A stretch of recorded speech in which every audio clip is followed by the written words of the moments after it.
Hello student. आज discuss करेंगे मास moment of inertia. अलग अलग बॉडीज के लिए क्या फॉर्मूला होता है मास मोमेंट ऑफ इनर्शिया का। चलो डिस्कस करते हैं। सबसे पहले स्टार्ट करते हैं रॉड के साथ। मास मोमेंट ऑफ इनर्शिया, इसको हम शॉर्ट में लिखते हैं मोमेंट ऑफ इनर्शिया, और इसका पूरा नाम है मास moment of inertia. Mass moment of inertia. चलो, मास मोमेंट ऑफ इनर्शिया सबसे पहले स्टार्ट करेंगे। रॉड के लिए क्या होता है, अलग अलग बॉडीज के लिए हमें याद रख लेना है। सो रॉड के लिए जो मास मोमेंट ऑफ इनर्शिया होता है, इस एक्सिस पे रॉड का जो मास मोमेंट ऑफ इनर्शिया है, जिसको हम सिंपली इनर्शिया बोलते हैं, M L square by 12। L is a length of rod, M is a mass of rod. ये एक्सिस के अबाउट ये होता है M L square by 3, M L square by 3। जैसे रिंग हो गया, ring, this is rod. Rod is a one dimensional object. जो दूसरा ऑब्जेक्ट है इसमें वो है रिंग। रिंग का मोमेंट ऑफ इनर्शिया क्या होता है, तो ये रिंग हो गया। रिंग का मोमेंट ऑफ इनर्शिया इस एक्सिस के अबाउट होता है एम आर स्क्वायर। रिंग का मोमेंट ऑफ इनर्शिया इस एक्सिस के अबाउट, इसको डायमेट्रिकल एक्सिस बोलते हैं। डायमेट्रिकल एक्सिस के अबाउट होता है M R square by 2, M R square by 2। ये बात ध्यान रखें। फिर आता है डिस्क। डिस्क का मोमेंट ऑफ इनर्शिया, डिस्क का मोमेंट ऑफ इनर्शिया क्या होता है। सो लेट्स से third is a disc. Disc का जो मोमेंट ऑफ इनर्शिया होता है, डिस्क और रिंग में क्या फर्क है। ये रिंग है, ये जो खड़ा है वो क्या है, रिंग है। डिस्क जो पूरा फिल रहता है, लेकिन दोनों ही 2D सरफेसेस है। Ring is also 2D, disc is also 2D। ये दोनों ही क्या है, 2D है। तो जो मोमेंट ऑफ इनर्शिया होता है डिस्क के लिए, इस एक्सिस के अबाउट होता है एम आर स्क्वायर बाय 2, और इस एक्सिस के अबाउट होता है एम आर स्क्वायर बाय 4। ये शायद आपको दिख रहा है क्या कैमरे में, एम आर स्क्वायर बाय 2, और दूसरे एक्सिस के अबाउट होता है M R square by 4। This is a diametrical axis, M R square by 4। तो ये सब बॉडी का मोमेंट ऑफ इनर्शिया याद रखना। इसके अलावा और भी है जो मैं बता रहा हूँ, आप इसका स्क्रीनशॉट ले लो। हम फटाफट कर लेते हैं मोमेंट ऑफ इनर्शिया, क्योंकि रोटेशनल डायनामिक्स में ये बहुत ज़्यादा यूज होता है। तो डिफरेंट डिफरेंट बॉडीज का लिखते जाना है हमें। फिर इसी के बाद आता है फोर्थ हो गया, लेट्स से स्पीयर हो गया। तो जो हॉलो स्पीयर है, हॉलो स्पीयर, हॉलो स्पीयर के लिए क्या होता है, इस एक्सिस के अबाउट हॉलो स्पीयर में होता है, hollow sphere is 2/3 M R square. Hollow sphere का इस एक्सिस के अबाउट 2/3। सॉलिड स्पीयर है, solid sphere, solid sphere, solid sphere का इस एक्सिस के अबाउट होता है 2/5 M R square, 2/5 M R square. Hollow sphere और सॉलिड स्पीयर का। इसी में अगर हम बात करें कोन का, अगर कोन दे रखा है, तो कोन का मोमेंट ऑफ इनर्शिया होता है 3/10 एम आर स्क्वायर। ये है कोन का, सॉलिड कोन, सॉलिड कोन। यही अगर रिंग दिया है, मतलब हॉलो कोन दिया है, हॉलो कोन, हॉलो कोन का मोमेंट ऑफ इनर्शिया होता है एम आर स्क्वायर। ये क्या है, हॉलो कोन है, हॉलो कोन। ये बातें दिमाग में रखे, चलिए आगे बढ़ते हैं। फिर इसी में अगर हम और डिटेल में जाए तो नेक्स्ट होगा, ये लिखा हमने किधर तक, 7 तक।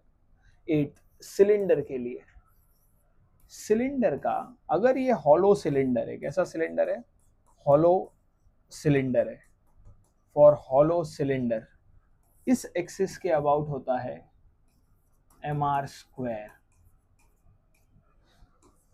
अगर सॉलिड सिलेंडर है, अगर सॉलिड सिलेंडर है, तो इस एक्सिस के अबाउट होता है, सॉलिड सिलेंडर का इस एक्सिस के अबाउट हो जाएगा M R square by 2, M R square and M R square by 2।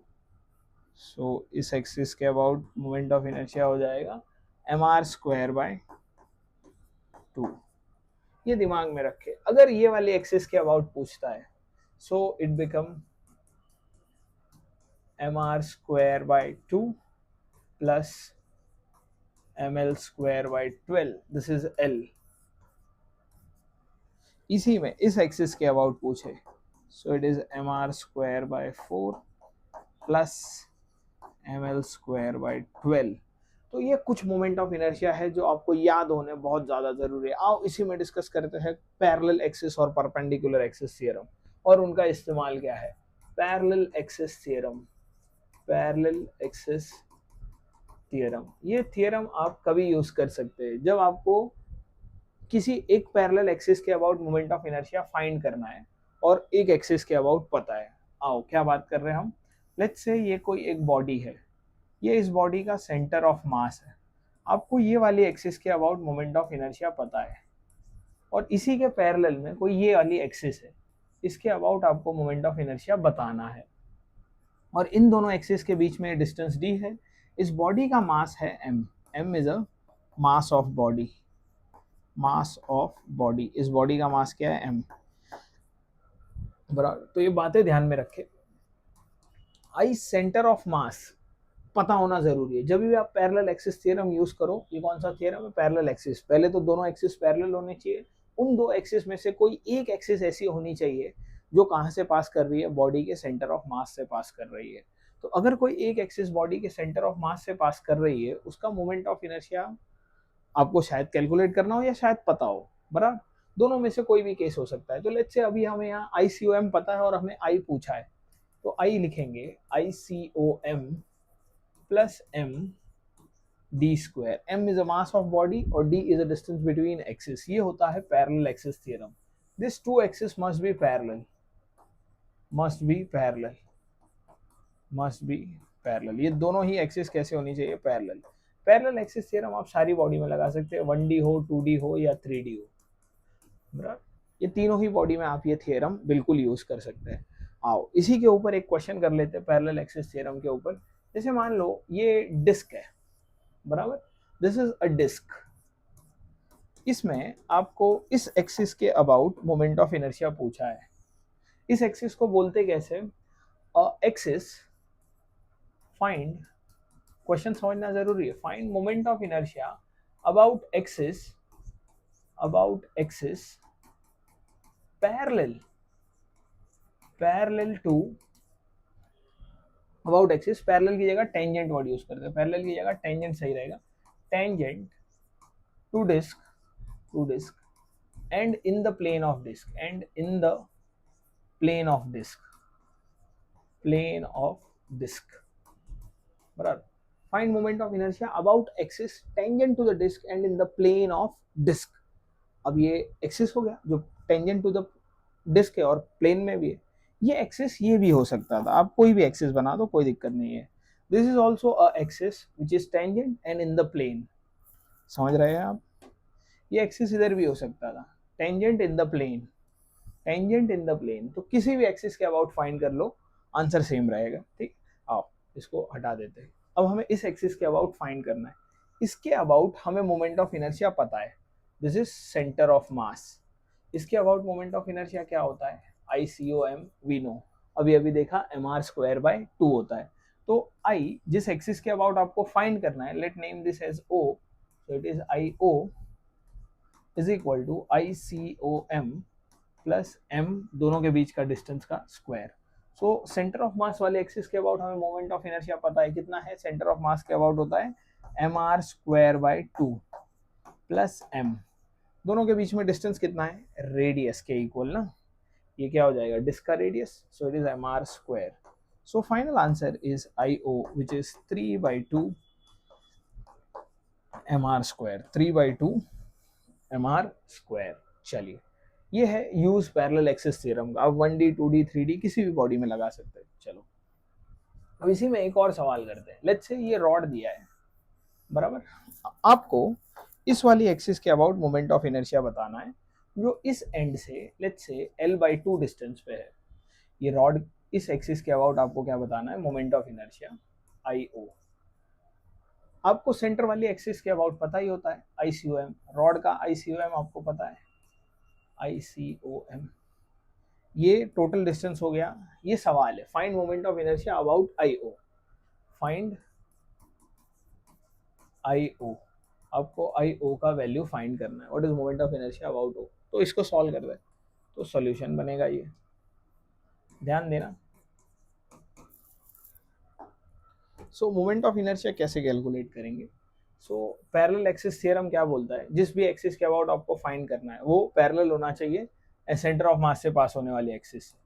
So IO is equal to ICOM, ये दोनों एक्सिस पैरेलल तो है ही, plus MD square, centre of mass के अबाउट हमें मोमेंट ऑफ इनर्शिया याद है, which is ml²/12 plus m। अब यहाँ d यानी ये डिस्टेंस हो गया, ये डिस्टेंस कितना होगा, कितना होगा ये डिस्टेंस हमें ये पता है, ये आपको दे रखा है। इसको l/2 के जगह एक काम करिए, क्योंकि l/2 करेंगे तो सेंटर में आ जाएगा, तो इसको कुछ ऐसा लिखते हैं। ये क्या हो गया, let's say it is l/3, तो ये पूरा है l/2, तो ये गैप कितना आएगा, l/2 माइनस l/3, यानी ये आ जाएगा l/6, l/6। So d is equal to, ये आपका एक्चुअली में d है, दो एक्सिस के बीच का distance, so d is equal to l/2 minus l/3, तो कितना आ जाए 3 माइनस 2 विच इज l/6, ये आपका d हो जाएगा, d इज l/6। तो आप यहाँ लिख सकते हैं d is equal to l/6, तो d के जगह रखेंगे l/6 और इसका स्क्वायर, सो आपको मिल जाएगा IO which is ml²/12 plus ml²/36। इसको सॉल्व करें, 3 से मल्टीप्लाई डिवाइड 3 यानी 4, तो ml²/9 आ गया मेरे ख्याल से। IO क्या हो जाएगा, आप यहाँ 3 से मल्टीप्लाई करोगे डिवाइड करोगे तो डिनोमिनेटर में 36 हो जाएगा, दोनों ऐड हो जाएंगे, सो इट बिकम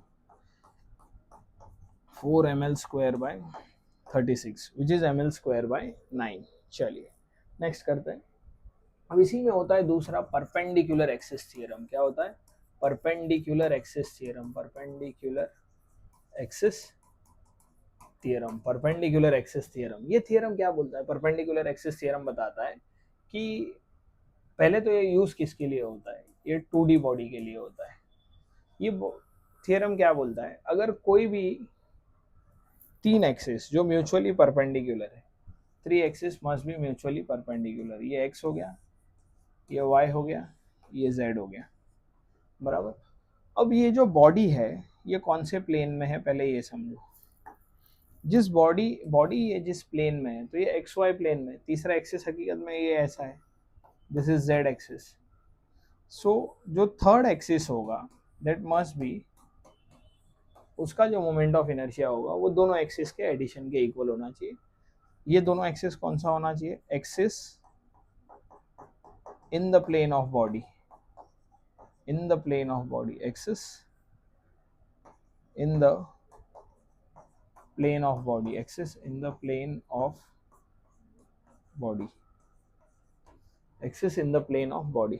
और ये क्या है, perpendicular axis, perpendicular to plane of body, plane of body. आओ इसी पे एक सवाल करते हैं, ये वैलिड है 2 डायमेंशनल बॉडी के लिए, ये बात दिमाग में रखे। चलो तो इसको अपन कैसे सॉल्व कर सकते हैं, या इसी के ऊपर कैसे क्वेश्चंस आ सकते हैं, तो बात करते हैं। तो जैसे मान लो ये एक रिंग दिया है, बराबर। फाइंड, सवाल है find moment of inertia about axis perpendicular to plane of ring and passing through center of ring। ये क्वेश्चन है कि मोमेंट ऑफ इनर्शिया फाइंड करना है अबाउट उस एक्सिस के अबाउट जो प्लेन को परपेंडिकुलर है और सेंटर से पास हो रहा है। तो रिंग तो इस प्लेन में है, इसको परपेंडिकुलर यानी ये वाली एक्सिस हो गई, बराबर, ये वाली एक्सिस हो गई, अंदर भी हो सकती है बाहर भी हो सकती है। तो find moment of inertia about axis perpendicular to plane of ring and passing through centre, तो ये वाली एक्सिस हो गई, let name this as IO। अब रिंग किस प्लेन में है, तो रिंग ये वाले प्लेन में, तो एक एक्सिस ये हो गई, लेट से इट इज एज IX, ये एक्सिस हो गई IY।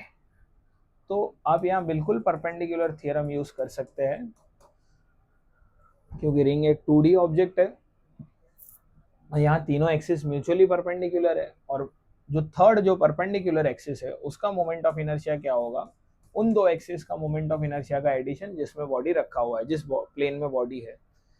तो पहले हमें IX कैलकुलेट करना होगा, बराबर, IX और IY। अब देखो आई एक्स और आई वाई के अबाउट बॉडी सिमेट्रिक है, आई एक्स और आई वाई के अबाउट बॉडी क्या है, सिमेट्रिक है। आप इसका आंसर जानते हो वैसे तो आई ओ को, तो आप यहाँ से ऐसे भी बता सकते हैं कि एक्स और वाई जब भी बॉडी सिमेट्रिक होगा ना, ये सिमेट्रिक है इसके अबाउट और इसके अबाउट, तो दोनों के about moment of inertia same होता है, मतलब जितना आई एक्स होगा उतना ही आई वाई होगा from symmetry of, from symmetry, from symmetry. हम ये कहाँ से बता रहे, सिमेट्री से बता रहे। इधर तक बात क्लियर है, ठीक है। मोमेंट ऑफ इनर्शिया बताना है आपको आई ओ के अबाउट। वैसे आपको आई ओ का फॉर्मूला डायरेक्ट याद ही है, आई ओ का फॉर्मूला अभी अभी लिखा था हमने, क्या होता है, एम आर स्क्वायर। आई ओ का फॉर्मूला क्या होता है, एम आर स्क्वायर। तो ये तो फॉर्मूले से ही आ गया डायरेक्ट, एम आर स्क्वायर।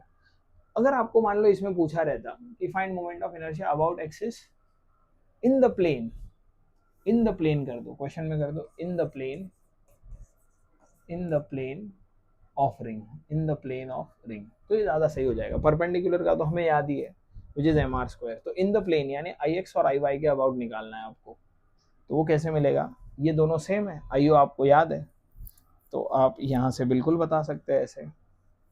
अगर आई एक्स और आई ओ सेम है, so I O is M R square, ये दोनों सेम है, तो इसको हम लिख सकते हैं 2 टाइम्स आई एक्स, तो आई एक्स बन जाएगा M R square bye 2।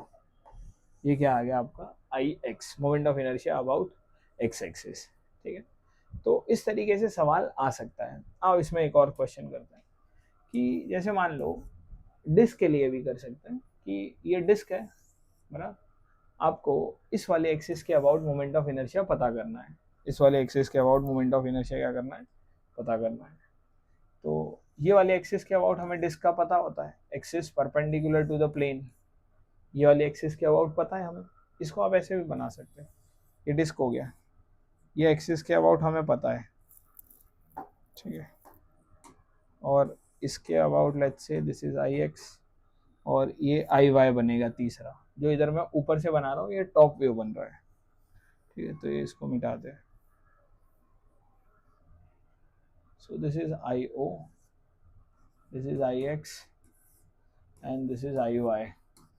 So I O क्या बनेगा, I X plus I Y. I O आपको पता होता है डिस्क के लिए होता है एम आर स्क्वायर बाई 2। अब एक्स और वाई के अबाउट बॉडी सिमेट्रिक है, तो आप इसको 2 टाइम्स आई एक्स कर दो, as I X equal to I Y from symmetry, आप बता सकते हैं। तो आई एक्स कितना हो जाएगा, एम आर स्क्वायर बाय 4। तो यहाँ से एक और बात हमें पता चलती है, जो मोमेंट ऑफ इनर्शिया है, मास मोमेंट ऑफ इनर्शिया है, अलग अलग बॉडी के लिए हमें याद रखना है। पैरेलल एक्सिस और परपेंडिकुलर एक्सिस थ्योरम हमें समझ में आना चाहिए। पैरेलल एक्सिस थ्योरम हम तब यूज़ कर सकते हैं, मतलब बेसिकली 1D 2D 3D के लिए यूज़ कर सकते हैं, परपेंडिकुलर हम सिर्फ 2D बॉडी के लिए इस्तेमाल कर सकते हैं। तो ये बेसिक बातें आपको पता होनी ज़रूरी है। तो इसको इधर तक ही रखते हैं, बाकी आगे कंटिन्यू करेंगे दूसरे topic. Bye, see you in the next class.